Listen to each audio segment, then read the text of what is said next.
अस्सलाम वालेकुम स्टूडेंट्स, मेरा नाम मोहम्मद उसामा सिद्दीकी है। लास्ट क्लास में हमने चैप्टर नंबर 8 को डिस्कस किया था और हमारा जो आखिरी टॉपिक था वो बेसिकली म्यूज़िकल साउंड और नॉइज़ के बाद हमने साउंड की जो कैरेक्टरिस्टिक्स हैं उन्हें हमने डिस्कस कर लिया था। और आज जो हमारा टॉपिक है वो थोड़ा सा बेसिकली आउट तो नहीं है, लेकिन ये एक प्री रिक्विजिट टॉपिक है आपकी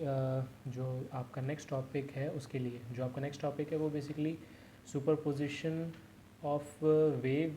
साउंड वेव्स है, लेकिन उसको पढ़ने से पहले आपको जो है वो इक्वेशन ऑफ साइनोसॉइडल वेव पढ़ना ज़रूरी है, ताकि आपको पता चले कि जिन इक्वेशंस को आप ऐड करने वाले हैं वो कहाँ से ओरिजिनेट हुई हैं या कहाँ से उनका आगाज़ हुआ है। तो बिना किसी डिले के हम इस टॉपिक को डिस्कस करना स्टार्ट करते हैं कि इक्वेशन ऑफ साइनोसॉइडल वेव जो है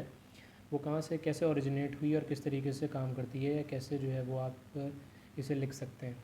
बेसिकली हमारे सामने ये जो अभी एक साइनोसॉइडल वेव जो कि ऑरेंज कलर की फॉर्म में मौजूद है, इसमें आप देख सकते हैं कि यहाँ पर दो एक्सिस के दरमियान, यानी कि ये एक प्लेन के अंदर अपना डिस्टेंस कवर कर रही है। क्योंकि आपको पता है कि जो साइनोसॉइडल वेव्स जो होती हैं ये बेसिकली ट्रांसवर्स वेव हैं और इनकी प्रोपोगेशन जो है वो एक जानिब होती है, जबकि इनकी ऑसिलेशन जो है वो दूसरी एक्सिस पे मौजूद होती है। तो अब अगर आप बात करते हैं इस साइनोसॉइडल वेव की, तो आपको पता है कि साइनोसॉइडल वेव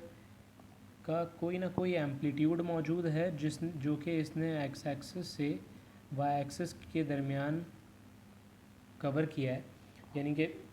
किसी एक ख़ास सर्टन पॉइंट तक जाकर जो है वो उसका एक ख़ास मतलब एक मैक्सिमम एम्पलीट्यूड जो है वो आपके पास मौजूद है। अब यहाँ पर हमारे पास जो एक्सिस मौजूद हैं वो एक है वाई और एक है एक्स, और हम ये कह सकते हैं कि वाई एक्सिस में जो इसने डिस्टेंस कवर किया है वो है बेसिकली इसका एम्पलीट्यूड। अब क्योंकि सिर्फ़ और सिर्फ वाई एक्सिस में जो इसने डिस्टेंस कवर किया है वो सिर्फ़ और सिर्फ पॉजिटिव वाई एक्सिस में नहीं बल्कि नेगेटिव वाई एक्सिस में भी मौजूद है, क्योंकि इसने जो एम्पलीट्यूड कवर किया है वो यहाँ पर भी मौजूद है। तो बेसिकली जो वाई एक्सिस में इसने डिस्टेंस कवर किया है वो यहाँ से लेकर यहाँ तक है और ये आगे बढ़ता चला जाएगा। यानी कि अभी इसने जो है वो यहाँ पर डिस्टेंस कवर किया है, अभी जो इसने डिस्टेंस कवर किया है वो बेसिकली इस एक्सिस में डिस्टेंस कवर किया है। आगे जो आपके पास पाए जो आपके पास शिफ्ट मौजूद है, यानी कि यहाँ से यहाँ तक जो आपके पास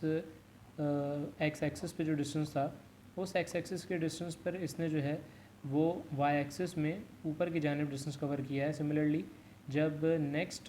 जो आपके पास शिफ्ट आएगा ये वाला, इसमें ये नीचे वाले एक्सिस यानी कि वाई के नेगेटिव एक्सिस में जो है वो डिस्टेंस कवर कर रही है। तो इसी तरीके से आगे जब ये मज़ीद आगे साइनसॉइडल वेव बढ़ती चली जाएगी तो फिर पॉजिटिव एक्स एक्सिस और फिर नेगेटिव एक्स एक्सिस, यानी कि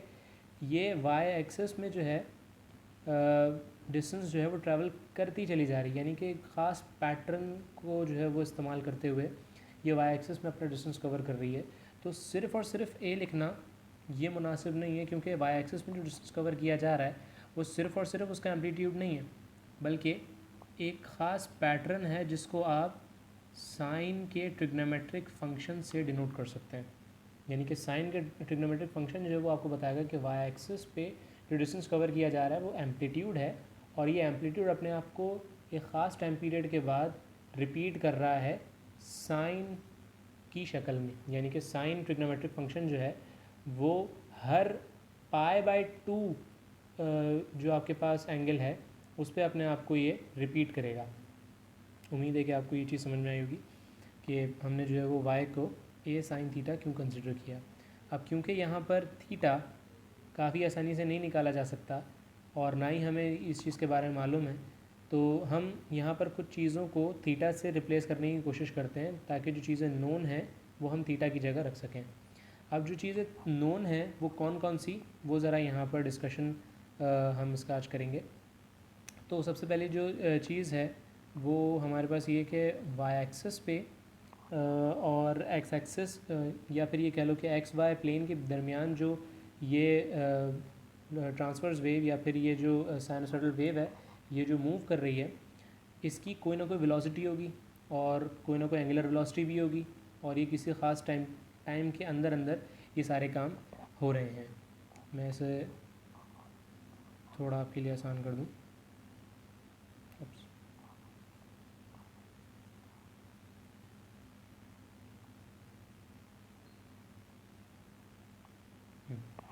तो अब ऑब्वियसली अब आपके पास ये जो वेव है, इसने यहाँ से जो ओरिजिनेट किया है वो time, let's just say time T से इसने ओरिजिनेट किया इस वेव को, और यहाँ पर टाइम टी डैश तक ये वेव आपकी पूरी की पूरी कंप्लीट वेव साइन फॉर्म हो गई। तो अब इस पूरे डिस्टेंस, ये जो पूरा का पूरा आपके पास साइनोसॉइडल वेव का फंक्शन बना है, इसने एक्स एक्सिस में जो डिस्टेंस कवर किया, लेट्स जस्ट से वो यहाँ से यहाँ तक, उसे मैंने कह दिया कि एक्स वो डिस्टेंस है जो इस वेव ने एक्स एक्सिस में कवर किया है। और इसके अलावा जो इसकी एंगुलर वेलोसिटी है, जिस वेलोसिटी से ये मूव कर रहा है, लेट्स जस्ट से हमने उसे कंसिडर कर लिया ओमेगा, और इसकी एक्स एक्सिस में जो वेलोसिटी है, जिस वेलोसिटी से ये सिर्फ और सिर्फ एक्स एक्सिस में मूव कर रहा है, हमने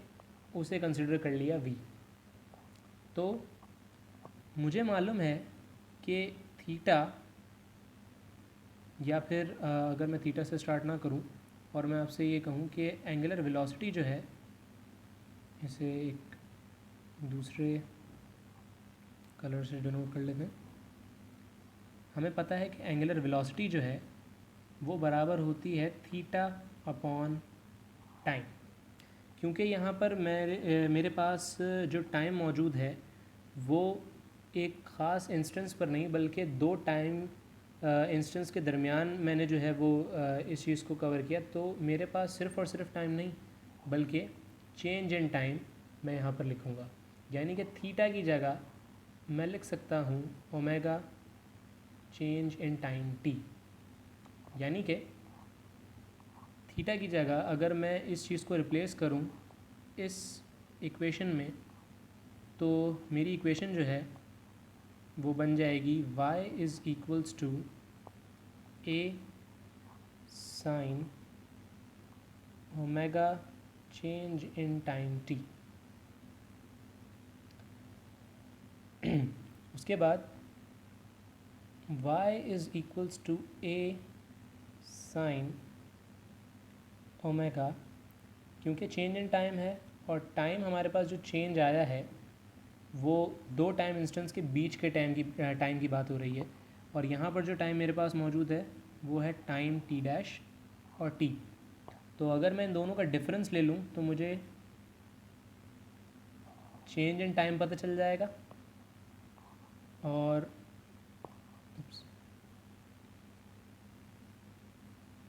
ए साइन, अब ओमेगा जो मेरे पास मौजूद है, जिसे मैं एंगुलर वेलोसिटी का नाम दे रहा हूँ, उसे अगर मैं दोनों पर, मतलब दोनों टाइम इंस्टेंस पे अगर मैं मल्टीप्लाई कर दूँ, तो मेरे पास इक्वेशन कुछ हो जाएगी omega T dash minus omega T. यानी कि अब मुझे ये देखना है कि मेरी जो एंगुलर वेलोसिटी इस पॉइंट पर और इस पॉइंट पर इस पूरी की पूरी वेव पर क्या असर कर रही है या क्या इन्फ्लुएंस कर रही है। तो अब मज़ीद अगर मैं इससे देखूं, अगर मैं ख़ाली टी डैश की बात करता हूं, तो टी डैश मेरे पास वो टाइम है जिस टाइम में ये पूरी की पूरी वेव ने एक कंप्लीट राउंड ट्रिप मुकम्मल किया है। यानी कि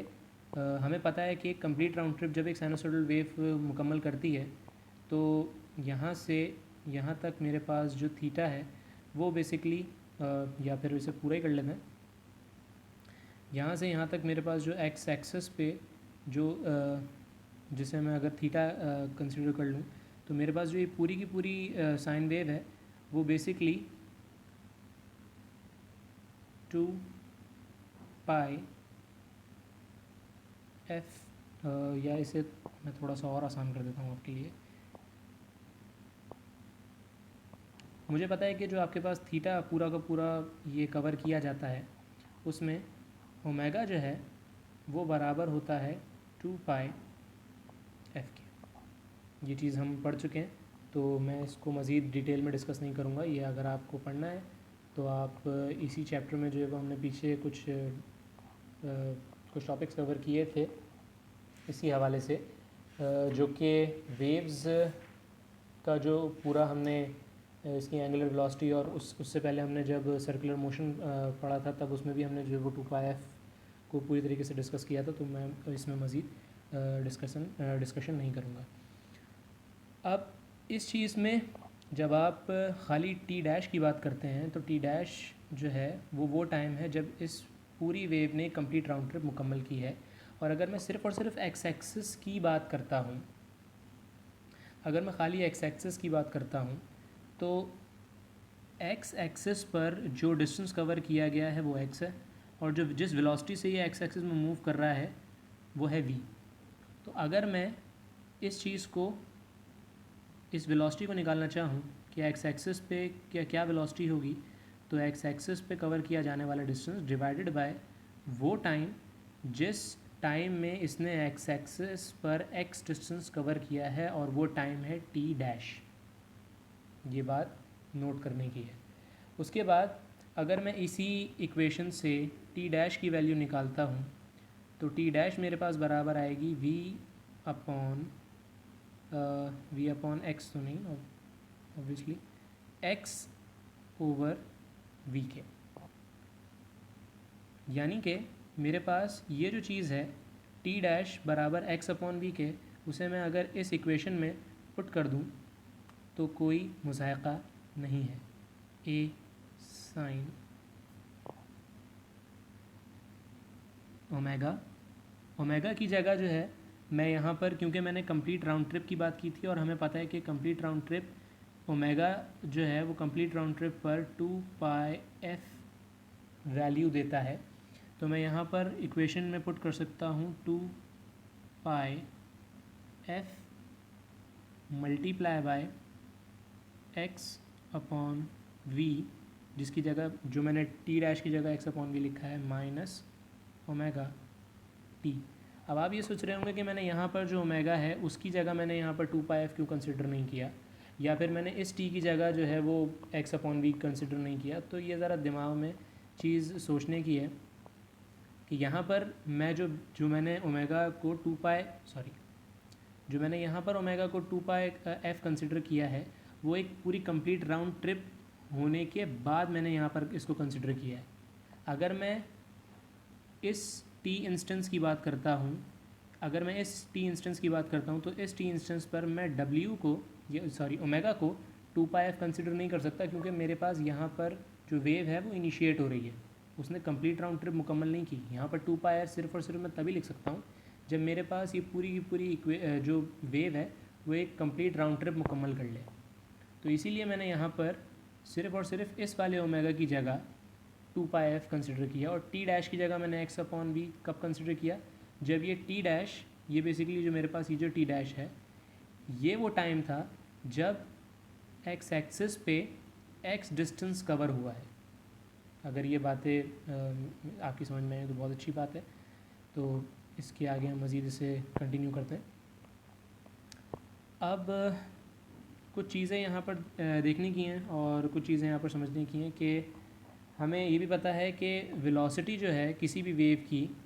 जो हमने यहाँ से निकाली है, जो कि सिर्फ़ और सिर्फ एक्स एक्सिस में मौजूद थी, तो हमें ये भी पता है कि वेलोसिटी किसी भी इक्वेशन की वो बराबर होती है v is equals to F lambda. तो अगर मैं इसे इस जगह पर पुट कर दूं तो मेरे पास इक्वेशन हो जाएगी y is equals to A sine 2 pi F x divided by F lambda. F से F cancel minus omega t as it is, और y is equals to A sine two pi x over lambda minus omega t. तो अब आप देख सकते हैं कि मेरे पास यहाँ पर एक फैक्टर मौजूद है जिसको मैं दिखा देता हूँ, सॉरी, ये मेरे पास जो पूरा का पूरा फैक्टर मौजूद है 2 पाई अपॉन लैम्डा, ये मेरे पास पूरा ये सारा का सारा कांस्टेंट है, यानी कि 2 pi over lambda. Lambda basically ये वेवलेंथ है इक्वेशन की, जो कि through out the wave motion constant रहेगी। तो ये पूरा का पूरा मेरे पास एक कांस्टेंट है जिसको मैंने नाम दे दिया के का। और अगर मैं इस पूरे की जगह के कांस्टेंट पुट कर देता हूँ तो मेरे पास इक्वेशन बन जाएगी के एक्स माइनस ओमेगा टी। और याद रहे कि ये जो मेरे पास इक्वेशन बनी है y is equals to A sine k x minus omega t, ये मेरे पास इक्वेशन बनी है जब डिस्टेंस जो है वो सिर्फ़ और सिर्फ पॉजिटिव एक्स एक्सिस में कवर किया जा रहा था। अगर मैं इस चीज़ को दिखाऊं तो यहाँ पर मेरे पास जो डिस्टेंस कवर किया जा रहा था वो सिर्फ़ और सिर्फ पॉजिटिव एक्स एक्सिस में कवर किया जा रहा था। अब सवाल ये उठता है कि सर अगर नेगेटिव एक्सिस में, अगर एक्स एक्सिस के नेगेटिव एक्सिस में अगर ये वेव मोशन परफॉर्म करे तो फिर उसकी इक्वेशन क्या होगी। तो उसको भी ड्राइव कर लेते हैं और उसको भी देख लेते हैं। अगर मेरे पास अगर मेरे पास यहाँ पर एक वेव मौजूद है जो कि एक्स एक्सिस के नेगेटिव एक्सिस में जो है वो डिस्टेंस कवर कर रही है, तो अब क्योंकि मेरे पास यहाँ पर जो डिस्टेंस कवर किया जाएगा, जिसकी मैं ये वाले एक्स की बात कर रहा हूँ, क्योंकि अब जो एक्सिस डिस्टेंस कवर किया जाएगा वो नेगेटिव एक्स है, तो इक्वेशन जो है वो कुछ ऐसी हो जाएगी कि y is equals to A sine k minus x minus omega t, और y is equals to A sign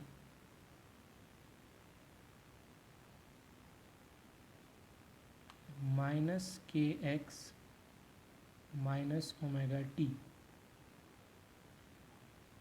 y is equals to A sine, minus की साइन अगर मैं बाहर कॉमन ले लेता हूँ तो इक्वेशन कुछ हो जाएगी minus k x plus omega t. और मुझे पता है कि जब साइन माइनस थीटा बराबर होता है माइनस साइन थीटा के, तो मेरे पास ये पूरी की पूरी इक्वेशन बन जाएगी माइनस ए sine k x plus omega T, जहाँ पर नेगेटिव साइन जो है ये शो कर रही है कि जो आपके पास वेव है, the wave is propagating in negative x axis. यानी कि ये वाली जो आपके पास पूरी की पूरी इक्वेशन है ये शो करती है कि आपकी जो वेव है वो नेगेटिव एक्स एक्सिस में प्रोपोगेट कर रही है। हाँ, जब आपकी बुक में इस इक्वेशन को दिखाया गया तो वो इस नेगेटिव साइन के बिना दिखाया गया, तो वो सिर्फ़ और सिर्फ y is equals to A sine k x plus omega t जो शो किया जा रहा है वो सिर्फ़ और सिर्फ इसके मैग्नीट्यूड की बात की जा रही है और इसके डायरेक्शन की बात नहीं की जा रही। क्योंकि जब हम पहले ही उसे स्पेसिफाई कर देते हैं या पहले ही हम उससे बता देते हैं कि उसकी डायरेक्शन जो है वो ऑपोजिट है, तो फिर ये नेगेटिव साइन लगाने की ज़रूरत नहीं पड़ती। या अगर आप नेगेटिव साइन लगा रहे हैं तो फिर आपको खुद ब खुद ये अंडरस्टूड हो जाना चाहिए कि ये जो नेगेटिव साइन है वो सिर्फ़ और सिर्फ उसकी डायरेक्शन को बताने के लिए इस्तेमाल किया जा रहा है। हत्ता कि ये वाली जो पूरी इक्वेशन है वो सिर्फ़ और सिर्फ ये पूरी जो आपकी वेव है इसका सिर्फ़ और सिर्फ मैग्नीट्यूड निकालने के लिए ये इक्वेशन दी गई है। होप्स हो कि आपको ये आज का पूरा टॉपिक समझ में आया होगा। हमने सिर्फ़ और सिर्फ इसकी इक्वेशंस की डेरिवेशन की है, ताकि हमें पता चल सके कि साइनोसॉइडल वेव की जो डेरिवेशन है वो किस तरीके से की जाती है और ये ओरिजिनेट कहाँ से हुई। अगर आपको इस टॉपिक से किसी भी किस्म की कोई भी क्वेरी आपके दिमाग में हो या फिर आपको कोई सवाल हो, तो आप नीचे कमेंट सेक्शन में मैसेज या फिर कमेंट कर सकते हैं, ताकि आपकी क्वेरी जो है वो जल्द से जल्द दूर की जा सके। जज़ाकल्लाह।